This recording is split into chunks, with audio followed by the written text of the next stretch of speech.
A lot of viewers asked me to take a look at this video. It's called Your Doctor is Wrong About Cholesterol.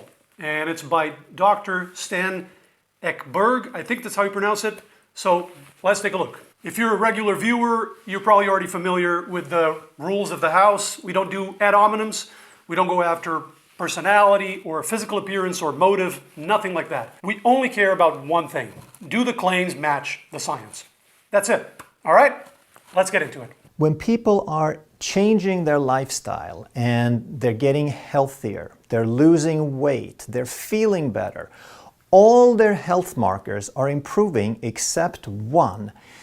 Yeah, I hear this question a lot. People find a diet, usually in a popular book or on social media, and they lose some weight, they feel better, but they have some lingering concerns. It's different for different diets. With low fat, it's sometimes that triglycerides go up. With low carb, it might be that the cholesterol went up. But of course it doesn't have to. It's possible to eat low carb diets without raising your cholesterol. You can even lower your cholesterol on a low carb diet. It just depends how you design it, how you put it together, right? So hopefully he's gonna cover all that. I don't wanna steal his thunder, so let's keep rolling. We have bought into the idea without any good evidence that LDL cholesterol is bad cholesterol. Yeah, I'm not a huge fan of these nicknames either, the good cholesterol and the bad cholesterol. I get where how this started, I get why people started calling them that, but it can be a little confusing and there are better ways to explain this topic to the public. So hopefully he's going to get into all that. What I want to help you with today is to make an informed decision by understanding the true factors and what's really going on. Yep, that's what it's all about. Giving people the best scientific information so they can make educated choices. Couldn't agree more. Love it. What we really want to get away from is the idea that if cholesterol is over 200, if your total is over 200, then you get this automatic prescription for a statin drug. Or if your LDL is over 100, that should be some magical number that now you get a statin drug. Yeah, absolutely. You don't prescribe a statin just because cholesterol crosses that threshold. Lots of examples. If you have a 30-year-old patient without other health issues, without a history of heart disease, and their LDL cholesterol just crossed that threshold of 100 milligrams per deciliter, just went up to 105, do you automatically slap that person with a statin? No. There's lots of other things you talk about first. You advise lifestyle, etc. And by the way, the guidelines are explicit on this. A statin is not indicated just because someone's LDL cholesterol is over 100 milligrams per deciliter. There's all kinds of other considerations and other things you might try. It's only at 190 milligrams per deciliter of LDL cholesterol, so almost twice that threshold that a statin is always indicated. And that's because at that very high level, you start to suspect a genetic condition. Also, if someone has diabetes, or if calcium score is elevated, or if they've already had a heart attack or something like that, these are people at higher risk, so a statin is always indicated. Otherwise, you don't dish it out automatically just because someone crosses that 100 threshold. So yeah, if a clinician is giving out statins automatically for everyone whose LDL cholesterol happens to be over 100 milligrams per deciliter without looking at anything else, yeah, that's not what medical organizations recommend. I don't know anybody who does that, but if there is someone doing that reflexively, yeah, that's not how it's supposed to be done. I agree. So far, this has been pretty reasonable. Oh, real quick, since it seems like he's going to go into statins, and people always ask about conflicts of interest. Mine are real simple. I've never made a dime from statins or any other drug in my entire life. Don't have any affiliation with Big Pharma or any industry. We don't even accept sponsorships on the channel. We just share the best science. I don't really care who makes money off of it or not. Do statin drugs lower cholesterol? Yes, absolutely they do. But we're going to talk about whether that is actually a good thing. Yeah, absolutely. Statins lower serum cholesterol levels. That's not controversial. And it sounds like he's going to go beyond just whether they lower cholesterol, which is excellent. We're going to answer what kind of cholesterol do they lower? Is that something we actually want to lower? Yeah, what kind of cholesterol and also the effect on lipoproteins is really essential for this topic. So Sounds like he's going to go into all that. Great. We're going to ask about heart disease. Does it actually help lower heart disease? And the answer is there is no good evidence of that. Well, that's just unfamiliarity with the evidence. We have dozens and dozens and dozens of placebo-controlled, double-blind, randomized clinical trials. So gold standard evidence with thousands and thousands and thousands of participants showing that statins lower risk of heart disease. Not just lowering cholesterol levels, but lowering actual cardiovascular events. So things like myocardial infarctions, heart attacks. The exact number always depends on intensity and duration of treatment. The longer we keep a risk factor under control, the larger the benefit. So we could talk about specific numbers, we could talk about potential side effects. Those are very frequent questions, and they're important discussions to have. And we have videos going over all of that in detail. But the fact that statins lower risk of heart disease is unequivocal, just overwhelming amount of data at the highest level of scientific evidence. And again, risk actually means lower number of heart attacks for people on the statin versus placebo. It's not some theoretical thing, and it doesn't just mean lower cholesterol level. So we're going to keep moving. I think this is just an introduction for now. He's basically going through some bullet points. So we'll let him get to the part where he actually explains where he's getting these ideas from, the actual evidence that he's seen. Recent studies actually show the opposite, that higher cholesterol actually is associated with lower all-cause mortality. Yeah, epidemiologically, there is that association. So this is possibly the number one most frequently asked question around cholesterol. And we actually have a video covering this in detail, going over all the evidence and explaining it step by step. But the quick version is that there are several chronic diseases like cancer, different types of infections, liver disease, frailty.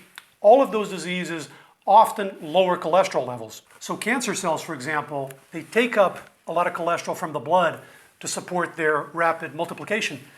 And as a result, in people with cancer, you often see cholesterol levels go down. So people with these serious diseases, often frail in general, malnourished, often an older population, they go on to die more and they have lower cholesterol levels. So you see that epidemiological association in observational studies. But that has nothing to do with low cholesterol causing death, right? This is a very common confusion between association and causation. When you actively lower cholesterol, not by people getting cancer, but by taking a statin, for example, if they have indication, or people who have it genetically lower, you don't see this association with higher mortality and lower cholesterol. In fact, you tend to see the opposite. Lower risk of death when cholesterol is lowered. So this is a super understandable confusion, and not a day goes by that I don't get this question on social media, because it is a little puzzling at first glance. If you just hear about those epidemiological findings, it's like, why is it going in the opposite direction, right? But if we step back and look at totality of evidence, and when we look at the strongest experimental designs, the most compelling and the most robust, it all makes sense and it's pretty clear. If you have lower cholesterol because you have cancer, or a chronic disease like that that lowers your cholesterol, then yeah, that's bad news. But if you have it lower because you made some lifestyle changes, or because you took a statin, because you had it higher and you had indication for a statin, then the outcomes are good. And your risk of death, if anything, is reduced. All right, we're going to move on with this introduction. I don't want to bog this down too much, but when he gets to the part where he actually explains what he's basing this on, what evidence he's actually seen, it's going to get clearer with the actual studies. Does it improve longevity? Does it help people live longer? And there is no good evidence to that either. Yeah, we just covered this. When you look at large enough data sets that have the statistical power to pick up differences in total mortality, statins lower risk of death, and the genetics confirms that. People who carry mutations that raise cholesterol die more and live shorter lives. So again, we'll see what exactly he's basing this on when he gets to it. What you do get for sure are side effects, and we're going to talk about that as well. You don't get them for sure. Some people get them and some people don't. Like with any medication or any medical intervention, what we have to explain is the likelihood of a side effect, what they mean, how to get around them, and what the potential benefits of the intervention are. so that people can make an informed decision. Risk benefit, right? What you stand to gain and what the potential risks are. That's what people need. So hopefully he's going to go over all that information. So why then is there a standard prescription for a statin? The only evidence they're looking for is, does it lower cholesterol? Yes, absolutely. And there's the assumption that cholesterol causes heart disease and therefore it must be a good thing to lower it, and that's a false assumption. Yeah, this is the same misunderstanding as before. Statins are prescribed because they lower events, heart attacks, strokes, coronary heart disease, death, the need for revascularization procedures, what we call MACE, major adverse cardiovascular events. Not just because they lower cholesterol. In fact, there are drugs that lower cholesterol and were never approved, never made it to market, and are not prescribed because they don't lower actual events. For example, some drugs called CETP inhibitors. Some of those drugs seem to have other effects elsewhere, and so their net effect, their overall effect, is not beneficial in these trials. So they're not used, even though they can lower cholesterol. That's exactly why it's important to run these massive clinical trials with thousands of volunteers. It's to look at the actual events, the actual cardiovascular events. We have these trials for many different types of statins, for many drugs that are not statins, and some lower events and some don't. So this is a massive amount of evidence going back 30 plus years. Here's a quick visual. These little symbols, these little squares, are different randomized trials giving people a statin. And so we see that the lower the LDL cholesterol is pushed by the statin, the lower the number of coronary heart disease events, like heart attacks. So all these trials, done by different teams of researchers in different countries, using different classes of statins, all carried out separately at different times over the span of 2 or 3 decades, line up surprisingly well. So in order to make an informed decision, we have to be familiar with the existing science. Otherwise, we're just confused. People often ask about funding because a lot of the statin trials are funded by pharmaceutical industries. So viewers ask all the time, can we trust big pharma? Trust is for friends and family. It's not for corporations, and it's not for strangers on the internet either. In science, we look for confirmation, reproducibility. There are trials in different continents, run by different scientists from different institutions, different universities, looking at different populations, consistently showing that statins lower risk of heart disease. So that raises our confidence. There exist trials not funded by pharma showing that statins lower heart disease risk. So our confidence goes up some more. You can also look at people with genetic mutations in the same enzyme targeted by statins. It's an enzyme in the cholesterol synthesis pathway called HMG-CoA reductase. Statins inhibit that enzyme, and some people just carry genetic variants of that enzyme that are defective, that are less efficient. So they have lower cholesterol, and you can study those people, and they have less heart disease. So that has nothing to do with big pharma, right? That's independent confirmation.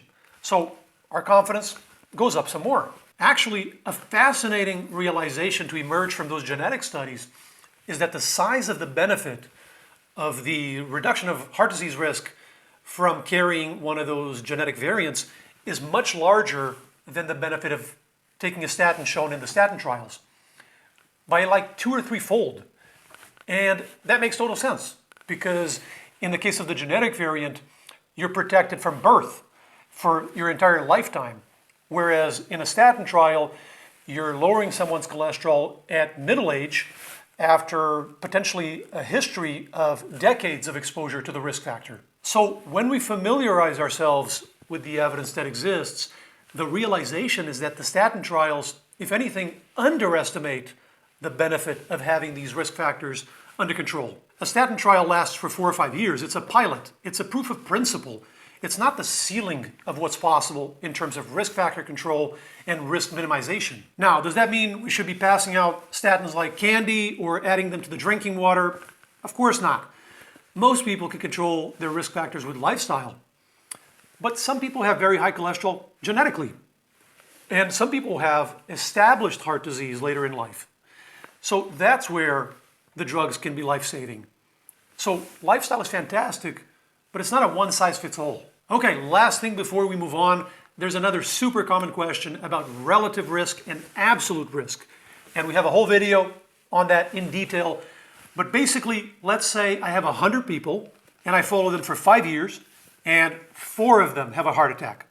And I have another group that's identical and I give them a statin and 2 people have a heart attack.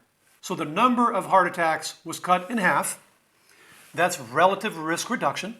But I only avoided heart attacks in 2 people. So 2%. That's absolute risk reduction. So why does absolute risk reduction seem small, only 2%? Well, because there were only 4 heart attacks to begin with. So that was your ceiling. That was the maximum absolute risk reduction you could get. Why? Because it was only 5 years. If you follow them for life, for 30 or 40 years, then you're going to get a lot more heart attacks in a Western population. And if you cut that number in half, then that's a lot more heart attacks you avoid. And if instead of 100 people, it's the entire population of a country, then it's millions and millions and millions of heart attacks that you potentially avoid.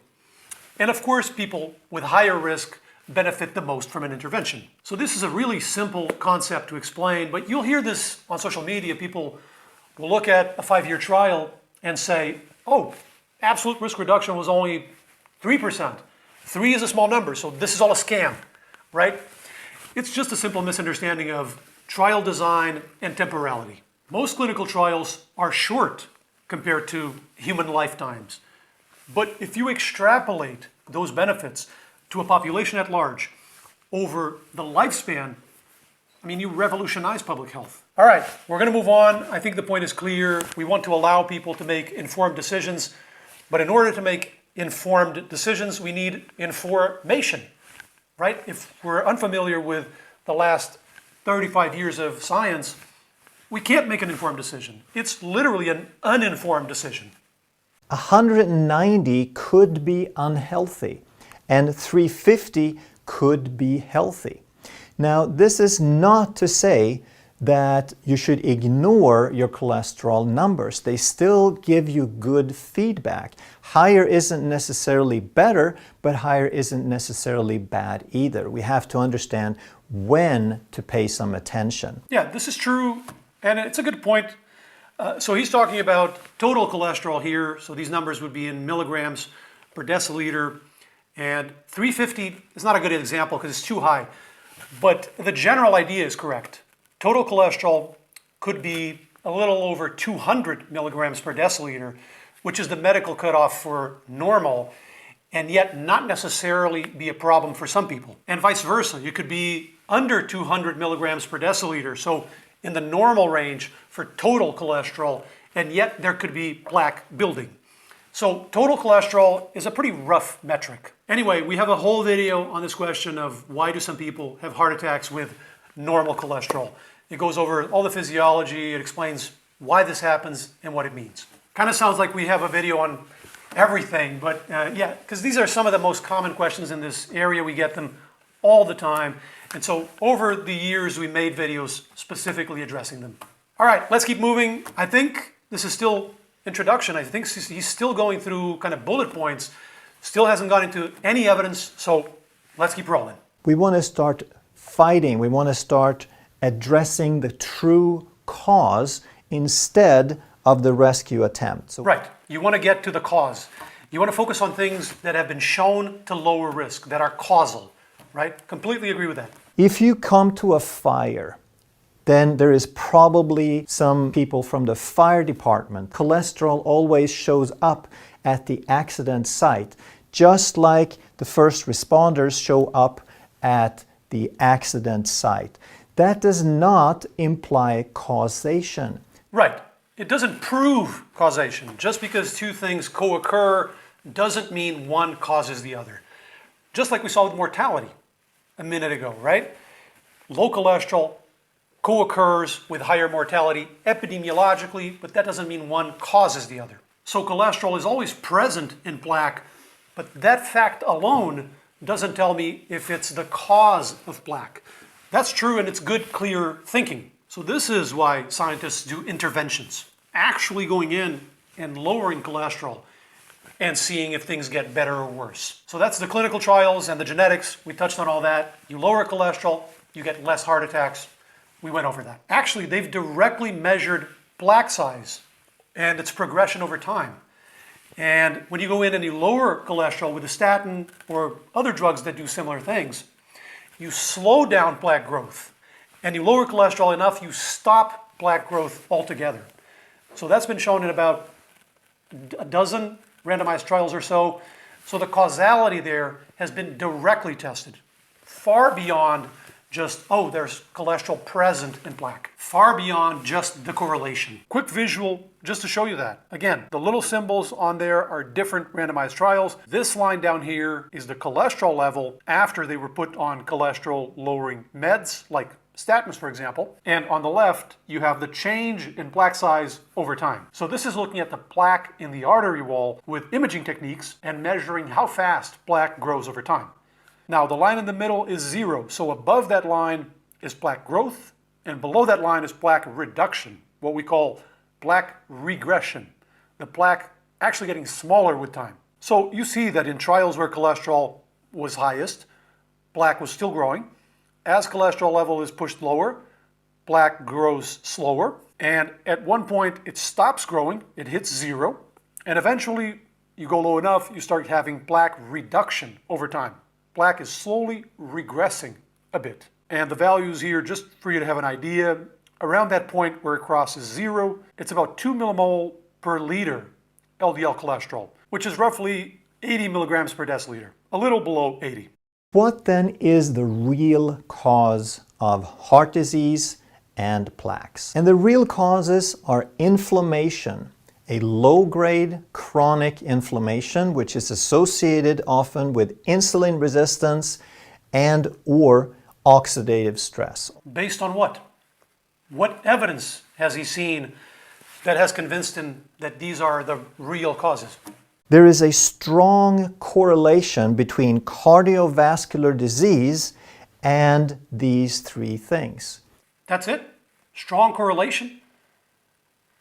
Didn't he just give a big speech about fire and firefighters and association and causation, and don't be confused by that?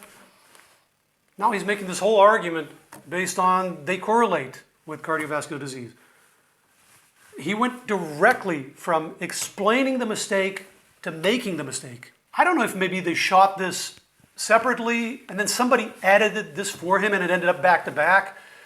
Because it's weird that he would make this whole argument based on a logic he just told us to be wary of. 6 minutes in, he's made like a dozen bold claims so far. Still hasn't shown a shred of evidence. Still plenty of time to do it. It's still another 20 minutes of video to go. Are there any links to studies in the description box? Let me just check real quick. Subscribe to the channel. Join this channel. Isn't that the same as subscribing? Other videos of his to watch. Share this video with a friend. Contact. Disclaimer. Yeah, there's no scientific references here. So I don't know when he's going to start getting into the substance. Let's just cover the basic concepts of cardiovascular disease real quick, because that'll make it easier going forward. So basically, cholesterol is a lipid, kind of a type of fat, and it travels in our bloodstream in little carriers called lipoproteins. You've heard of LDL, you've heard of HDL, and those are both lipoproteins. So lipoproteins are tiny clumps of fat and protein, as the name indicates, that travel around the blood. They're transporters of fats in the blood. Okay, why does any of this matter? Because most of the evidence in cardiovascular research points to the number of lipoproteins in our blood being the problem. The main reason that the risk of plaque and heart disease goes up. One way to remember this is that it's the number of vehicles on the road that causes a traffic jam. Whether those vehicles have more or less passengers inside doesn't matter that much. Now, not all lipoproteins are a problem. There's basically two families. The HDL family doesn't cause heart disease. The other family includes LDLs, VLDLs, and a few others, and is problematic if there are too many of them. They're called the ApoB lipoproteins because they carry this little protein called ApoB, kind of like a tag. And you can actually measure them. You can measure ApoB, and that tells you the number of those lipoproteins. These authors state it very clearly. It's the number of ApoB particles. Particles is just another name for lipoproteins. So it's the number of ApoB lipoproteins rather than the mass of cholesterol, rather than the amount of cholesterol within them, inside them, that determines risk. Okay, so if it's about the carriers and the lipoproteins and this ApoB thing, how come we always hear about cholesterol, which is the passenger traveling inside the lipoproteins? In fact, all the values in our blood work, LDL cholesterol, HDL cholesterol, triglycerides, etc., those are all lipids carried inside lipoproteins. For example, LDL cholesterol is the cholesterol carried inside the LDL lipoproteins. HDL cholesterol is the cholesterol carried inside the, you guessed it, HDL lipoproteins. In general, the more fats I have being carried inside these lipoproteins, the more lipoproteins I have, in general. So if my LDL cholesterol goes up, the cholesterol being carried inside the LDL lipoproteins, chances are the number of LDL lipoproteins also goes up. So historically, a lot of these clinical trials used LDL cholesterol as an indicator, but it's basically a marker of the number of these ApoB lipoproteins. It's a proxy, and it's not a perfect marker, and you can see why. Maybe I have higher cholesterol, but the number of carriers hasn't changed. They're just fuller, right? That happens. It's not the most common case, but it does happen. And if you're thinking, this is a nightmare, and we should just measure ApoB and be done with it, there's a lot of leading experts that agree with you. And that is the direction this is all moving in. But as usual with these institutional things, it's slow. So that right there, the carriers and the passengers, is the basic concept behind all this mess of lipids and cardiovascular disease. Now, there are more risk factors. We all know this. High blood pressure, diabetes, tobacco, they all raise risk. So we say heart disease is multifactorial. It's not all just one thing. Incidentally, these factors are not essential. You can have normal blood pressure, no diabetes, and not smoke, and still have heart disease. Of course, those things make it worse, but they're not absolutely necessary. Okay, what about the ideas he has on there? Inflammation. Well, inflammation is also a cardiovascular risk factor. There are clinical trials where they took people with generalized inflammation with elevated inflammatory markers and gave them an anti-inflammatory, and it lowered their heart disease risk. Just like we saw with statins in the statin trials. So generalized inflammation makes things worse. But just like tobacco or high blood pressure, it's not necessary. People who have high cholesterol have higher risk, even if their inflammatory markers are completely normal. And if you lower their cholesterol and their lipoproteins, that ApoB that we talked about, without significantly affecting their inflammatory markers, their risk of heart disease comes down. So generalized inflammation is a factor. It's not a good thing, but it's not necessary for heart disease. What about insulin resistance? People with markers of insulin resistance, like low HDL cholesterol and high triglycerides, that combo often indicates insulin resistance. And people with that combo have higher risk of heart disease. But again, it's not necessary. People with good HDL cholesterol and triglycerides can still have plaque growing. And the higher the cholesterol, the more plaque. In fact, you can sometimes worsen insulin resistance while lowering risk of heart disease. So different classes of statins have different effects on insulin resistance. Some lower it, some make it better. Some have no significant effect, and some worsen it, raise insulin resistance. But they all help prevent heart disease events like myocardial infarctions, like heart attacks in clinical trials. So with some statins, you have insulin resistance getting worse, while at the same time, risk of heart disease is getting better, is getting lower. Now that doesn't rule out that insulin resistance may play a role in heart disease, and nobody recommends ignoring insulin resistance. You should address it. But this idea that it's the real cause of heart disease, I don't see how we can justify that based on the existing evidence. I look forward to seeing what else he's basing this on other than just it correlates better. And then oxidative stress. It's a broad concept. It's not one reaction or one metric. So for example, smoking is oxidative and it's bad for heart disease, but exercise can cause oxidative stress and it's good for the heart. So it's not this simple. Oxidative stress in what context?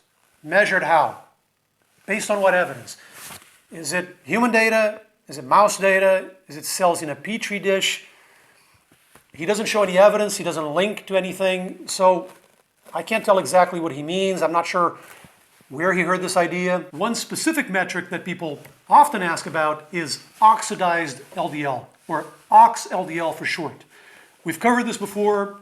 Blood levels of oxLDL is a metric that correlates with heart disease risk, like a million things do, but it doesn't seem to actually cause it. Several clinical trials have looked at this specific question, and in general, it was a flop. Trying to modulate blood levels of oxLDL directly doesn't seem to modulate risk of heart disease, unlike what we saw with cholesterol and ApoB and inflammation, etc. So now oxLDL is thought to be a bystander in the cardiovascular field.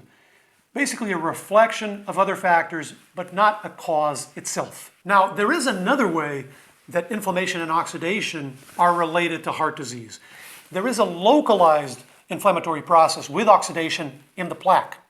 So maybe that's what he's talking about. Not generalized inflammation, not generalized oxidative stress in the plasma or all over the body, but this localized process in the plaque. So what happens is those little carriers, those little lipoproteins, can get stuck inside the artery wall.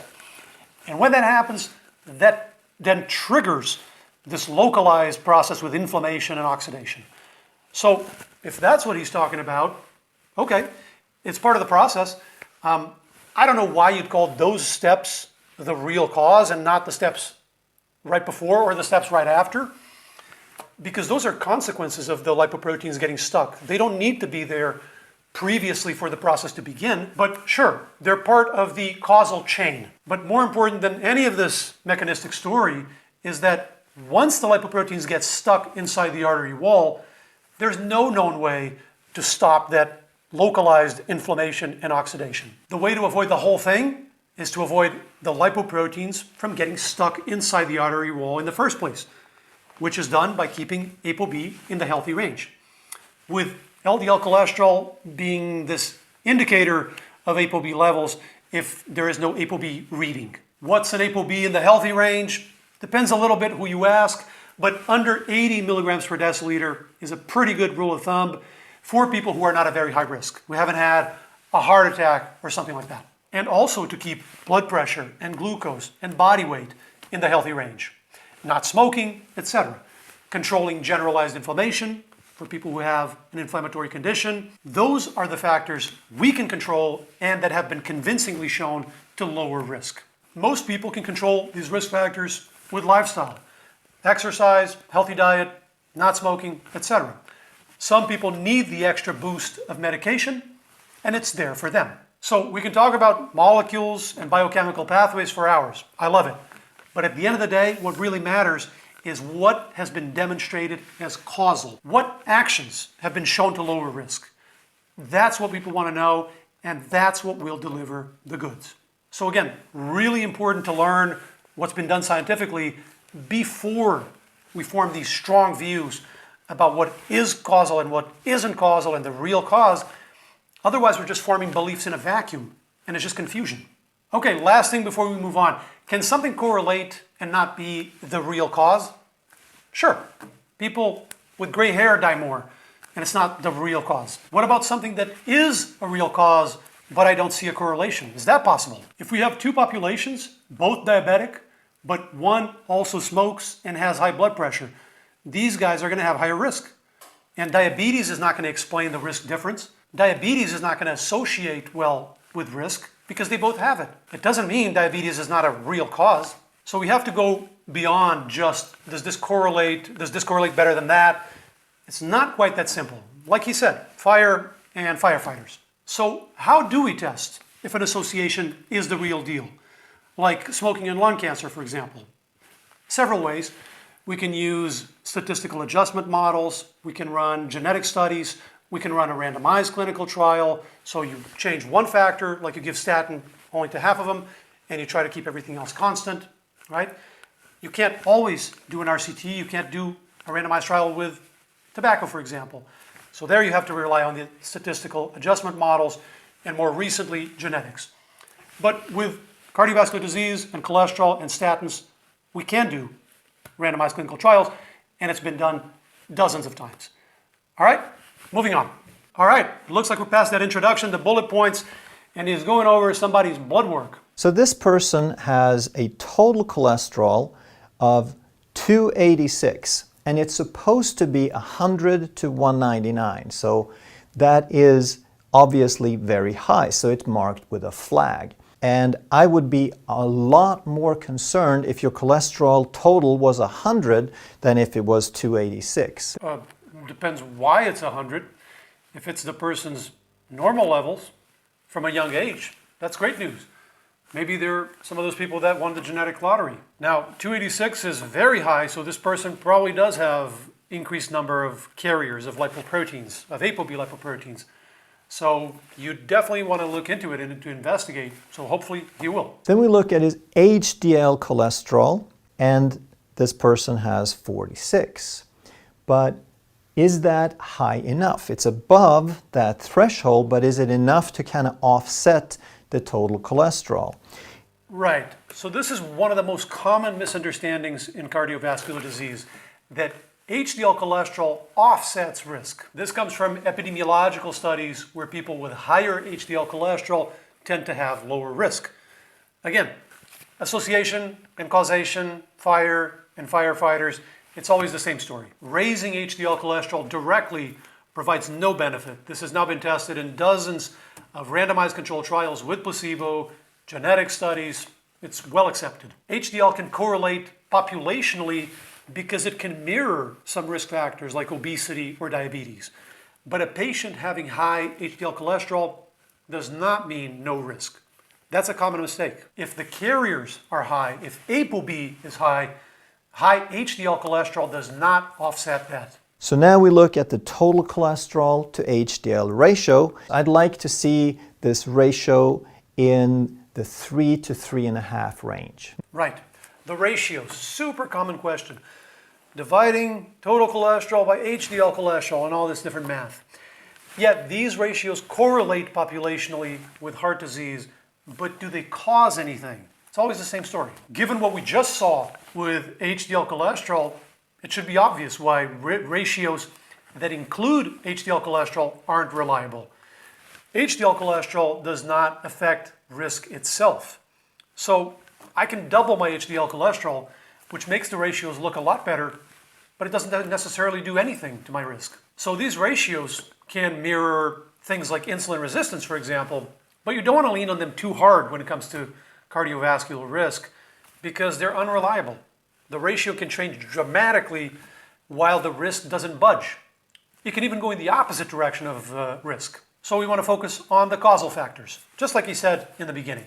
Real causes, right? ApoB, blood pressure, smoking, etc. So you can see that the whole video so far is a string of arguments, all hinging essentially on the same misunderstanding. This conflation between association and causation, which he explained himself early in the video. The fire and the firefighter, right? I don't even think this video requires fact-checking per se. I think any viewer that's paying attention to what he himself explained in the beginning can then see through it at every step. 0 or 1 is not a good number because then you would have virtually no cholesterol in your body, and that is an essential nutrient. Cholesterol is a non-essential nutrient. Right? The definition of an essential nutrient is something your body does not produce and needs to get from the outside. Cholesterol is produced all over the body. All tissues produce cholesterol. So it's a stereotypical example of a non-essential nutrient. He probably meant essential molecule, which just means something your body needs to have, which is why our body produces so much cholesterol. And I'm sure he knows the difference between the two, probably just misspoke in the moment it ended up in the video. It happens. Leaving aside the terminology, what he said there was that if your cholesterol level in the blood is low, then you have virtually no cholesterol in your body. That's a very common misunderstanding. The cholesterol in our blood is a small part of all the cholesterol in our body. Most of the cholesterol we have is tucked away inside cells where it's produced and where it's utilized. So the fraction floating around in the blood, in the lipoproteins, in the carriers, is a minority. The reason this matters, and the reason it's important to explain this, is that you often hear this idea that cholesterol plays all these important physiological roles, so why would I want to lower my blood level? That's just a misconception. Most tissues make their own cholesterol. The brain, for example, makes its own cholesterol. So keeping blood cholesterol levels in the physiological range doesn't mean lowering it in the tissues where it's needed. Also, the little receptors on the surface of cells that bind to the lipoproteins and can suck up some of these lipids, they saturate at very low levels, much lower than our regular cholesterol levels. So this idea you often see on social media that cholesterol plays important physiological roles, so let's keep it high in the blood, is confusion. Imagine applying this logic to any other physiological metric. Glucose plays important roles throughout the body, so let's keep it high in the blood. That's called diabetes. Potassium and sodium play key physiological roles throughout your body. If you don't have potassium and sodium, you're not alive. So let's keep them high in the blood. Well, high potassium levels in the blood is called hyperkalemia. It's potentially lethal. It can cause cardiac arrest. So we want to base these decisions on scientific evidence and be careful with knee-jerk logic. This molecule is important for some things, so let's just crank it up. It doesn't work that way. Your liver wants to recycle this LDL. It wants to keep it going. So it has receptors, and if this LDL is normal, then this system works like a revolving door. This healthy LDL fits into the revolving door, but this oxidized LDL does not. The liver cannot reabsorb this LDL. Okay, so there's the oxidized LDL, the oxLDL we talked about earlier. Now, this idea that it can't be recognized by the liver, it can't be removed from circulation, again, I can't tell where he got this because he doesn't show any evidence, he doesn't explain, but this is called clearance, the rate of removal of lipoproteins from circulation. And the evidence I've seen on this rate of clearance of oxidized LDL is usually done in lab models, so things like mice or cells in a petri dish, things like that, which doesn't mean it's bad evidence, it's just good to bear that in mind. And all of that evidence that I've seen points to the opposite of what he's saying. Oxidized lipoproteins being removed faster from circulation, not slower. So here, for example, any oxidized lipoproteins that might appear in plasma is basically blood, would be rapidly removed by the liver. In this study, clearance of oxLDL, so oxidized LDL, was very rapid. And you can see that oxLDL was almost entirely removed from circulation in minutes, whereas the non-oxidized LDL, the native LDL, stayed stable. This one explains it even better. Mildly oxidized LDL is removed from circulation faster than LDL, so than non-oxidized LDL, but much slower than heavily oxidized LDL. So the more oxidized, the faster it's removed. The exact opposite of the idea he's voicing. So I'm not sure where he's getting this. This is why it's so important that we show sources when we make claims in science. Otherwise, I don't know if it's a personal opinion, if he read about this in a blog, if he misunderstood it, there's no way to know. The good news is we're now talking about lipoproteins, which are the pillar of cardiovascular disease, so that's good. So let's keep moving. Here is the real cause of atherosclerotic plaques. This oxidized LDL can do some damage. So what this oxidized LDL does, it damages the inside layer and makes the gaps grow bigger. Okay, so we touched on this already, this idea that oxidized lipoproteins in circulation in plasma are the real cause of heart disease, like he said. This was a specific hypothesis proposed decades ago. It was directly tested over and over in trials, and the strongest tests failed. So it's generally accepted that oxLDL, oxidized LDL lipoproteins in circulation in plasma, is most likely not causal, most likely does not play a causal role. In fact, most lipidologists I talk to don't even look at oxLDL. They don't request it, they just don't use it. If you look at the video we have with the low-carb cardiologist, Dr. Ethan Weiss, we go into this specifically. So, as we said earlier, the bulk of the oxidation takes place inside the artery wall after the lipoprotein crosses into the artery wall and gets stuck. That's when it gets extensively oxidized, not in circulation, not in the plasma. Because number one, oxidation is inhibited by plasma, and number two, like we saw, the few lipoproteins that get minimally oxidized seem to get quickly removed from circulation anyway. That clearance process we looked at. What this oxidized LDL does, it damages the inside layer and makes the gaps grow bigger. And now this oxidized LDL, which is tiny, can slip through the crack and start getting into the wrong place. Right, this is a super common question. This idea that there's damage to the wall that allows the lipoproteins to get in. The crack in the wall, like he said. This was an idea proposed in the late 70s called the response to injury hypothesis. That something would cause damage to the wall, which would then allow the lipoproteins to slip in through that damage. Kind of like a passive leakage. This idea has largely fallen out of favor for a couple reasons. First, when you examine arterial plaque microscopically, especially early plaque, it's usually found under an intact arterial lining, what's called the endothelium. So there's no overt damage there most of the time. And second, scientists have actually figured out how lipoproteins get carried across the artery wall.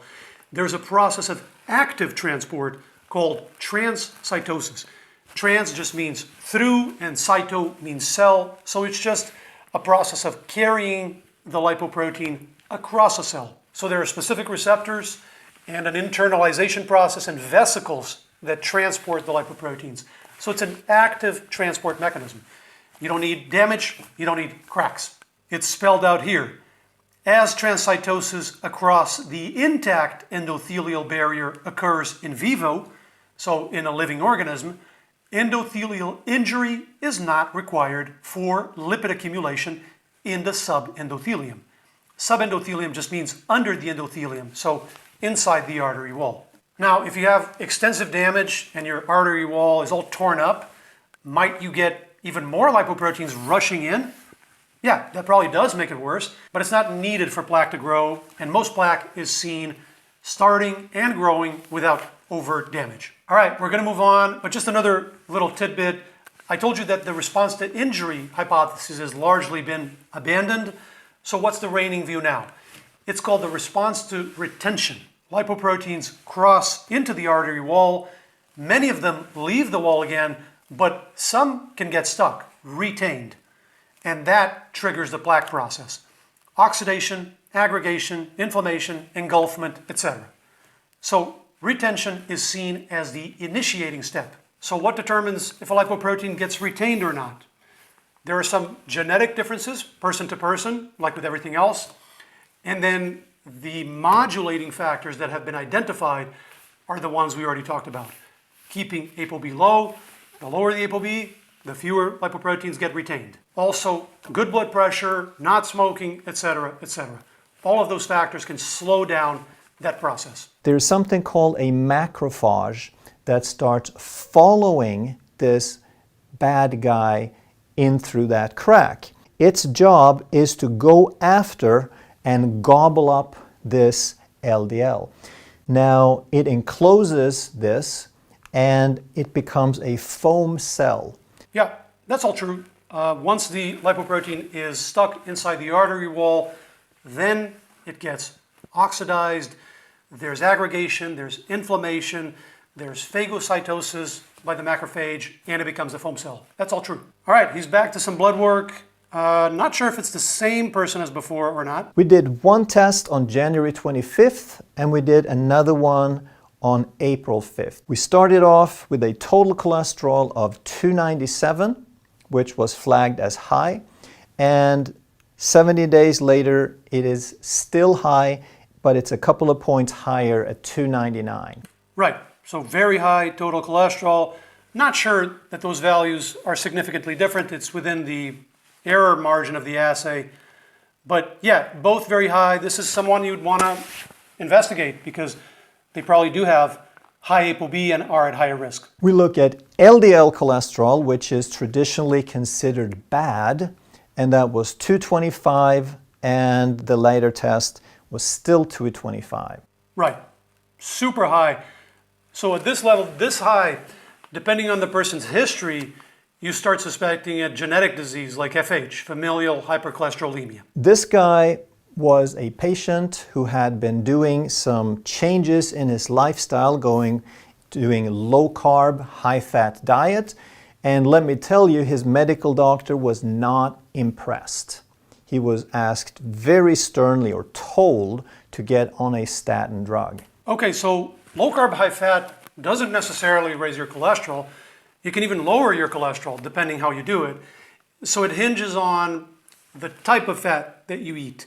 Not how much fat, but the type of fat, as well as some other things like how much fiber is in your diet and type of fiber. So it's totally doable to eat low carb for people who prefer that without jacking your cholesterol. In fact, that video with the cardiologist who likes to eat a low carb diet, he explains exactly what he does to keep his ApoB low. So it's not either or. He says the doctor prescribed the statin. Yeah, because these are extreme levels. I'm not sure if the doctor went over dietary habits or not. If this is a recent rise, depending how this diet is being done, it could be potentially a result of the diet. We ordered an NMR profile. We had this on both occasions, which is where you measure the particle count. Okay, LDL-P, that's another metric. The P stands for particle, which is the same as lipoprotein. And so don't confuse LDL-P with LDL-C. LDL-P is the number of LDL lipoproteins, and LDL-C is the cholesterol being carried inside the LDL lipoproteins. I know scientists suck when it comes to coming up with these names and these acronyms. So LDL-P measures the number of lipoproteins. It's essentially the same as the ApoB tests. Very little difference between the two. Now, with someone who has cholesterol levels this extreme, you pretty much know their ApoB, their number of carriers, is going to be high. Sometimes with more borderline values, there's mismatch. But here, it's not going to happen. We want this number to be under 1,000, and it is 3,448. Yeah, it's astronomical. His LDL-P, his number of LDL lipoproteins, is over 3 times the ceiling of the recommended range. His LDL particle count went down from 3,400 to 2,900. We had a change, a reduction in 455. Yeah, he went in the right direction. He's not explaining what changed between the two values, and it's still astronomical. He went from 3.5 times higher than the maximum to 3 times higher than the maximum. But yeah, the nudge was in the right direction. A 15% reduction in the number of cells. Number of cells, number of lipoproteins. He misspoke there again. I'm sure he knows the difference. The number of LDL lipoproteins came down 15%. Nothing to do with cells. But more importantly, what kind of cells, which cells were reduced? He just keeps saying cells. So maybe it wasn't a mistake. Maybe he doesn't understand the difference between a cell and a lipoprotein. A lipoprotein is a tiny ball of lipids and proteins. There are no organelles. It doesn't have the structure of a cell. And it's about 200 to 300 times smaller than a red blood cell, for example. In fact, lipoproteins can go inside cells. So it's a completely different biological entity, right? And the test he's talking about, LDL-P, measures lipoproteins, not cells. So now we look at the small LDL count, and that went from 1653 to 1227. So what we see here is crucial. Almost all of the reduction was the small, damaging, oxidized LDL particles, the ones that caused the plaquing and the damage. Right, so this is the very common question about lipoprotein size. Is it true that only the small LDLs are atherogenic, are potentially harmful, and the large LDLs are harmless? So we have a whole video published a couple months ago, like a 40-minute video going over the evidence on this in detail. I'm not going to go over all of that again, but the bottom line is that particle size correlates with risk, but in all likelihood, judging by the strongest evidence available, is not causal for risk. Does that sound familiar? We should start a drinking game. Every time I say fire and firefighters, we take a shot. So it's the exact same thing here. Small LDLs associate with risk better than large, fluffy LDLs. But when we dig deeper, is it just association or is it causation, right? Whether we adjust for particle size or whether we look at genetic studies, all LDL sizes, small and large LDLs, and even particles that are much larger than even the largest LDLs, like IDLs and even some VLDLs, much larger particles than any LDL size, all are potentially atherogenic. I'll just show you a couple passages from the medical literature. The association of LDL size with cardiovascular risk typically loses statistical significance when adjusted for ApoB. So the size of the LDL lipoproteins associates with risk, correlates with risk, but this association is gone when we account for ApoB, for the number of these lipoproteins, which is the key metric. So remember, fire and firefighters. Some things associate, but don't actually pan out when we dig deeper. Another line of evidence, patients with familial hypercholesterolemia, which is a genetic disease where you have very high cholesterol, very high ApoB, and very high risk of heart attacks at a very young age, even in children. So patients with this disease have primarily large LDLs, and they are at high risk for ASCVD, atherosclerotic cardiovascular disease, indicating that large, buoyant, that's another name for large LDLs, are not benign. And this summarizes the current understanding. All ApoB lipoproteins less than 70 nanometer in diameter freely flux across the endothelium, that's the superficial layer of the artery wall, where they can become retained in the artery wall. Okay, what on earth is 70 nanometer? A nanometer is a measure of size. It's a fraction of a meter. There are 1 million nanometers in a millimeter. So LDL lipoproteins start at about 18 nanometer of diameter and go up to 25 nanometer. So the smallest LDLs are around 18, the largest around 25. Then there are IDLs, which are other lipoproteins in this same family. And then there are VLDLs, which go from around 30 to 80 and higher. So the cutoff is 70 nanometer, which means that all LDLs, all sizes can get into the artery wall and be part of atherosclerotic plaque and contribute to heart disease. All IDLs can do it, and many VLDLs even can do it, except for the very largest. Not only that, but all of these varieties seem to be about equally atherogenic, particle for particle, regardless of their massive difference in size. We have 2 videos going over all of the studies on that, so check those out for details. So in this patient, it looks like most of the reduction was in the small LDL particles. That's fine. It's a step in the right direction. If it was in the large LDLs, it would also be good. If it was in the VLDLs that were reduced, it would probably also be good. But yeah, even his small LDLs, where you saw the reduction, they're still through the roof, more than twice the recommended range. So yeah, this patient needs a lot of attention. A genetic condition needs to be investigated. I sincerely hope they're seeing a good cardiologist or a clinical lipidologist or somebody with deep understanding of this field. So what does a statin drug do? It increases the number of receptors to reabsorb LDL particles. Absolutely. Yeah, it's called the LDL receptor, pretty self-explanatory, and it increases on the surface of the hepatocytes, the liver cells.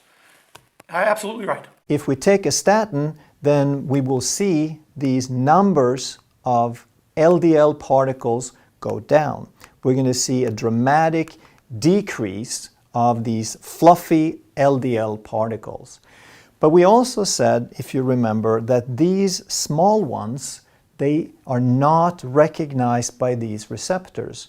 So the statin drug will decrease total cholesterol, but it will only reduce the cholesterol that we want.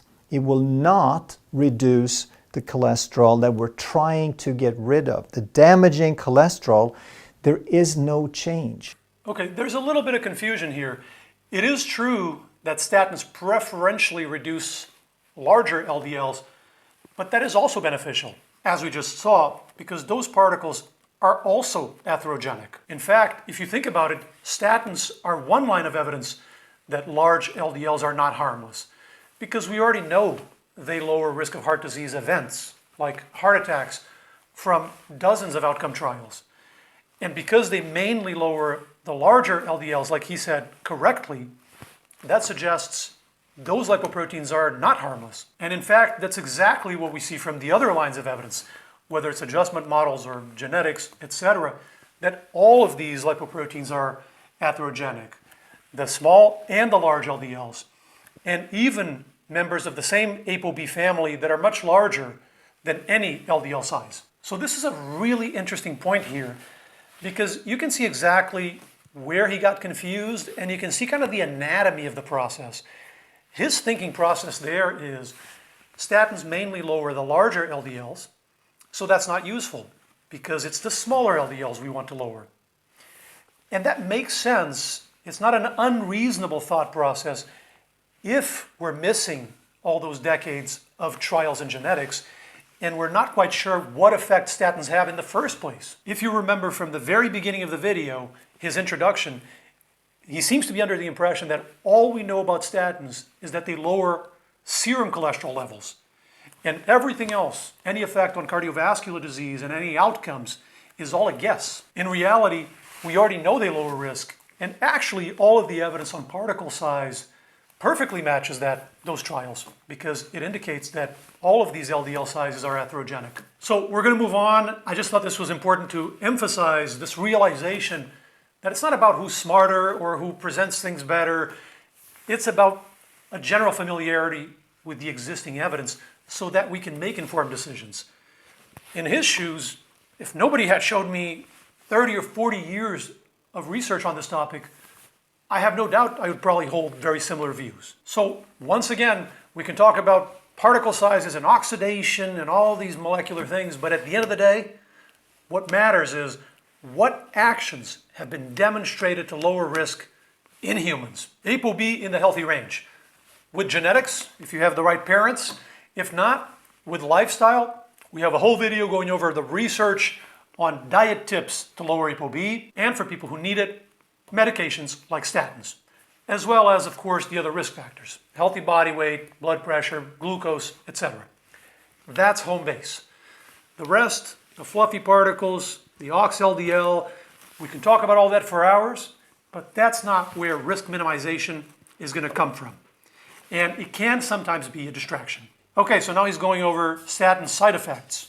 Very important topic, very important to give people reliable information on this, because there's a lot of questions on this issue. Statin drugs cause muscle fatigue, muscle pathology, and weakness.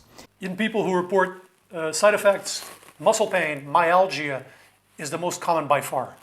So we'll let him explain the specifics and what this means and how to navigate it. So now the heart has to work harder, and we often get heart pathology like cardiomegaly and things like that. I mean, where's the explanation of the muscle pains and the myopathy? He just moved on. Maybe he'll come back to it. I don't really understand the structure. He seems to do this. He throws some things into the air, doesn't really go into it, doesn't really explain it, and just moves on. So now he's talking about the possibility of cardiomegaly, which is an enlarged heart. Megaly means big. So what's the actual evidence on this? I've seen a couple studies pertaining to statins and cardiomegaly. There's a couple non-randomized ones finding no significant difference in cardiomegaly in people on statins versus not on statins. And one actually found that statin untreated patients were more likely to have ventricular dysfunction, cardiomegaly, and symptoms of heart failure. But the experimental design of those studies isn't the best. It's not very compelling. What about randomized studies? Those are more conclusive. There's a meta-analysis of randomized trials where they looked at people with chronic heart failure, which is a condition where we often see a dilation of the heart chambers, and the walls can get stretched and thinner and weaker, and the heart function can suffer. And they found that statin treatment actually countered this trend and helped bring the diameter of the chambers back down, which is beneficial in this population. And in fact, there was an overall improvement not only in ventricular remodeling, so the shape got better, but also cardiac function and symptoms. So basically the exact opposite of the question we heard him raise, that statins might cause cardiomegaly and enlarge the heart. Now, more important than any of this, whether the heart gets a little bigger or smaller, or the wall gets a little thicker or thinner, are the actual outcomes. And for people at risk who have an indication, statins reduce risk of heart attacks and cardiovascular mortality. So it's a net benefit for the heart specifically. We can speculate that maybe there's this effect, that other effect based on mechanisms, and it's good to ask questions, it's good to keep investigating, but we already know the overall effect is positive. Less heart attacks, less death. Another very hard-working organ is the liver. So first, we interfere with the production of cholesterol, so it has to try even harder to make and reabsorb cholesterol, and then we block the energy production to that. And then there's one more place that uses more energy than any other, and that is your brain. It's 2% of your body weight uses 20% of all the energy in your body. So let's take some statins so we block the energy production to that as well. Again, just some vague comments, but it doesn't really give people the information they need. Do statins cause brain issues? Yes or no? What's the effect on the heart? Positive or negative? 2% of body weight blocks the energy supply. What's the actual effect of the drug on these organs? That's what people need to know. We have decades of evidence on this specifically, hundreds of analyses looking at safety data, looking at side effects, looking for side effects and tabulating them. That's what we need to share with people.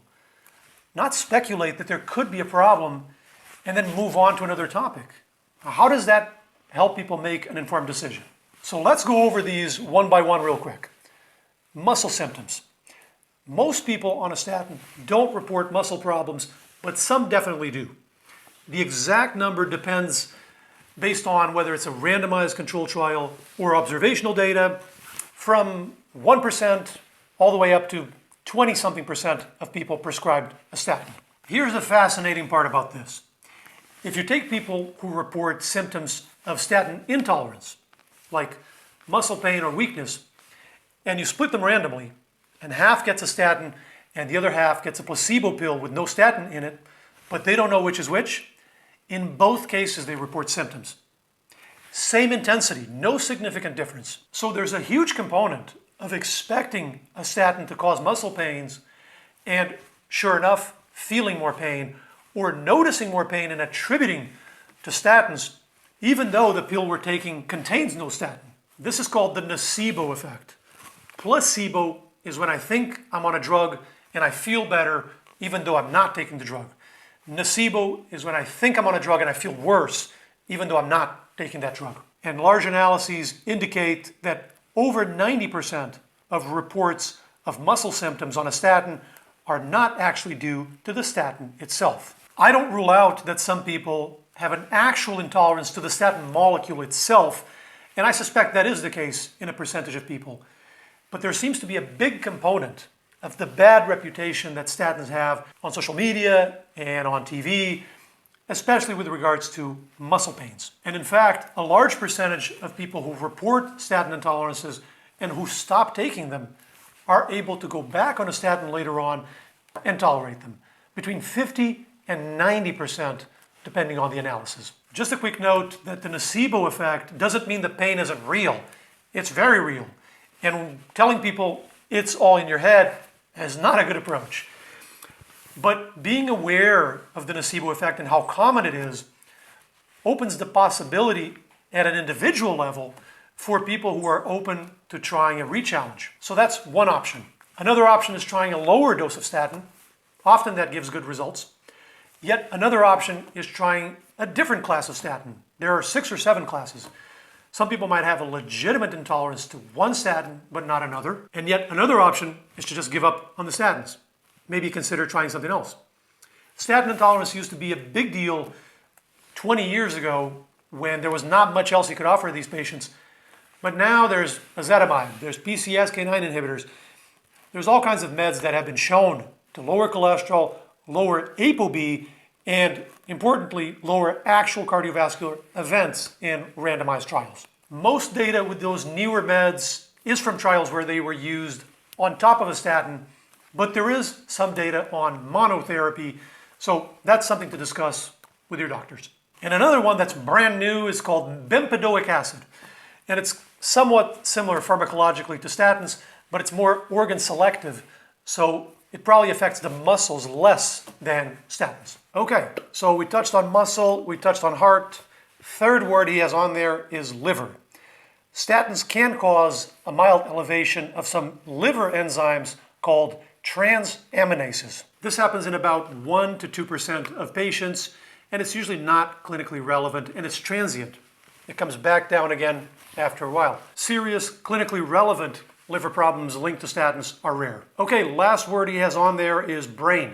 People often ask about cognitive function and dementia, and there are dozens of studies investigating this. When we look at the largest randomized trials available, statins don't seem to affect cognitive function, even when cholesterol is pushed very low.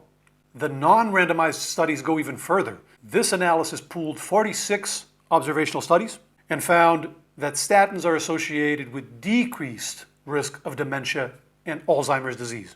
But, of course, we take this association with a grain of salt.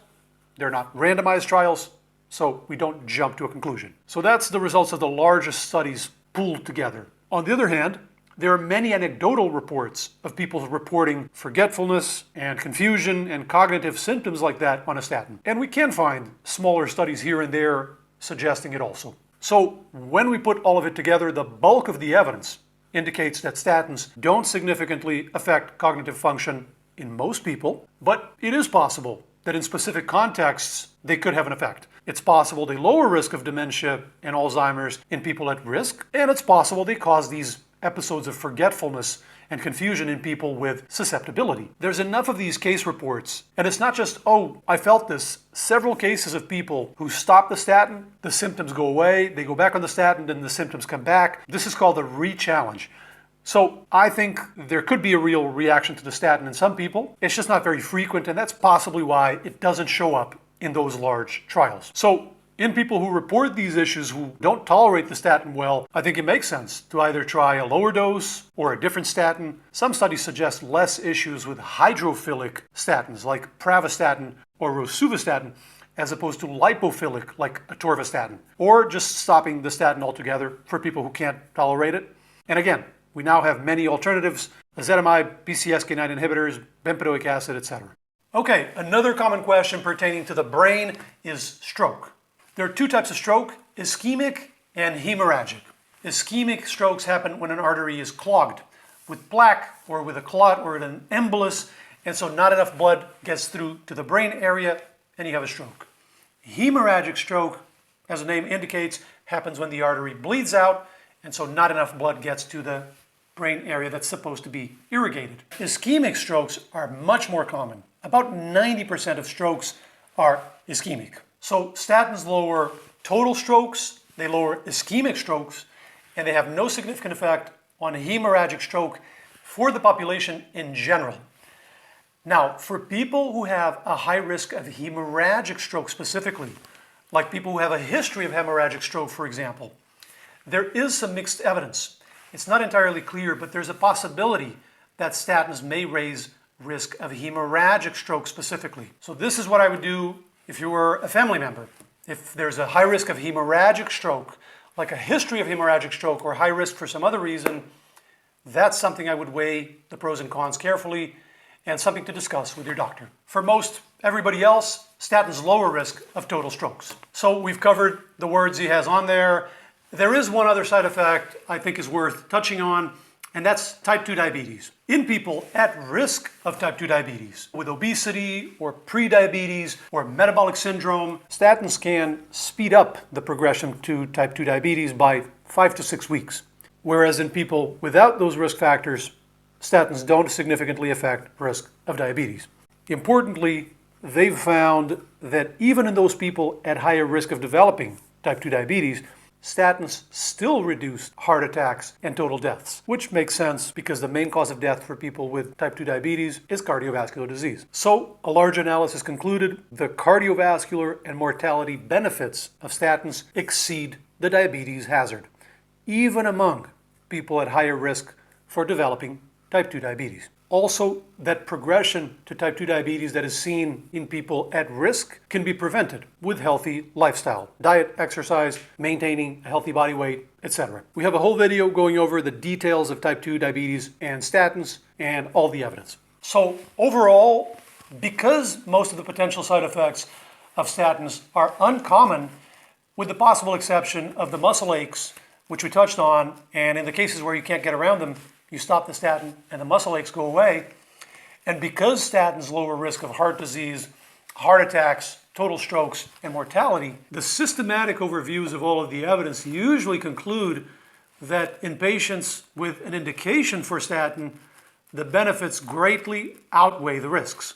I know you've probably heard all kinds of stuff on social media, and if you've already decided against taking any meds, that's entirely your right. This is just to explain scientifically why you'll hear doctors and scientists recommend medication in some situations for people who have an indication. It doesn't mean, oh, so these people must be getting kickbacks from Big Pharma, or they're indoctrinated by the system, or any of these stories you'll hear on social media. I make zero money from any of this, and I'm more than happy to advise against any medication that doesn't have the evidence behind it. And more than happy to tell you when lifestyle is enough. For most people, starting early enough, it is. Sometimes it isn't. Okay, moving on. So you could take a statin drugs and you can interfere with all of this, or you could just stop eating sugar and get healthy. Yeah, that's just a false dichotomy. Why would it be one or the other? It's like saying you can exercise or you can stop smoking. How about both? Intake of refined carbohydrate, of white sugar, is a risk factor for cardiovascular disease. There's substantial evidence for that. So recommending moderation of refined carbohydrates is a great message for a Western audience especially, but you don't want to do that at the expense of other risk factors. Heart disease is multifactorial, as we said. I know it was a while ago. Diet absolutely matters. ApoB matters, blood pressure, tobacco, etc. It's not all one thing. Also, very important in nutrition, we don't just want to tell people to stop eating food X without explaining what they should replace it with. Because we know from past research that cutting back on refined carbohydrates may or may not help, depending on what you eat instead. Replace refined grains with trans fats, you're probably worse off. Replace with saturated fat, risk is not improved. Replace with unsaturated fats or whole carbohydrates or protein, risk comes down. So that's things like fatty fish, nuts and seeds, fruits and vegetables, maybe some plain yogurt, legumes, etc., etc. That's the empowering message. Not just cut sugar, forget about everything else. You risk sending people in the wrong direction. If you enjoyed this video, you should really take a look at that one now. Yeah, so that's the end of the video. So that whole introduction in the beginning, those 5 or 6 minutes of bullet points, he just never went back to some of those things, like the all-cause mortality, longevity. He had those points. He said, we're going to talk about this. Just never went back. Maybe they had some pieces of footage lying around and they kind of put a video together. So overall, nice delivery, speaks nice and slow, seems like a really nice person. A lot of confusion on the science. Just a general unfamiliarity with the basic concepts of this field. Now, the point is not to tear into this one person or this one channel. There's a million people on social media saying random stuff off the cuff. The point is, how do you as a consumer of information navigate this confusion on the internet, we have to scrutinize information. We have to demand evidence for claims. We have to fact check everything nowadays. And that goes for my videos too. Don't just trust me. Go through the sources. Everything is linked below in the description. Triangulate with other sources. Take your time. This doesn't happen overnight. Be careful forming views based on what we would like to be true. Science can be pretty cold. Science doesn't care what we prefer. A word for viewers who may follow this channel, who may like this channel, maybe he helped you lose weight or feel better or overcome something. Fantastic. Nobody's taking that away from you. In fact, if you consume this content, you should want it scrutinized more, not less, because you want to know if it stands scrutiny. Science works by criticizing ideas. It's not an attack on the individual. If the idea matches the evidence, it survives. If it doesn't, we toss it. Of course, all done professionally. The minute you start hearing insults and screaming matches, it's an emotional argument. It's not a test of an idea. So here's what we're going to do. We'll contact him. We'll share all the scientific sources. We don't want any credit, no promotion, nothing like that. Happy to talk offline, provide any resources he wants or needs. Maybe he'll take the information on board and course correct the content himself. That would be ideal for everybody.